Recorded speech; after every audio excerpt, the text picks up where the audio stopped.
Bonjour à tous, capsule juridique numéro 245 du 22 avril 2025. Une petite capsule rapide alors que les choses s'accélèrent un peu partout. Ma semaine dernière a été très dense, mais je vais bientôt pouvoir revenir vers un rythme un peu plus calme et donc avec des capsules un peu plus denses.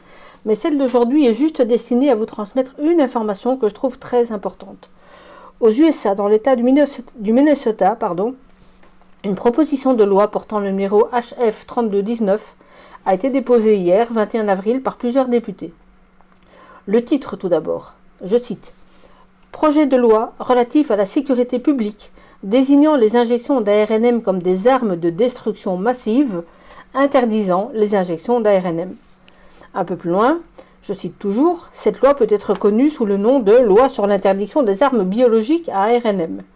L'intention du législateur est de désigner les injections et les produits à base d'ARNM comme des armes de destruction massive conformément à la section 609-712 et pour interdire la possession ou la distribution des injections et des produits à base d'ARN messager dans l'État. Fin de citation.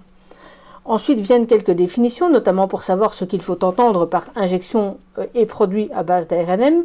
À ce sujet, la première définition précise notamment que ces produits à base d'ARN messager permettent bien à la protéine spike de persister dans les cellules pendant une longue période. Ensuite, on en vient au principal apport de ce projet. Je cite à nouveau. Quiconque fabrique, acquiert, possède ou rend facilement accessible à un tiers des injections et des produits à base d'ARN messager est coupable d'un crime et peut être condamné conformément à la section 609-712. Un fonctionnaire de l'État ou du gouvernement local doit utiliser tous les moyens légaux nécessaires pour faire appliquer cette section.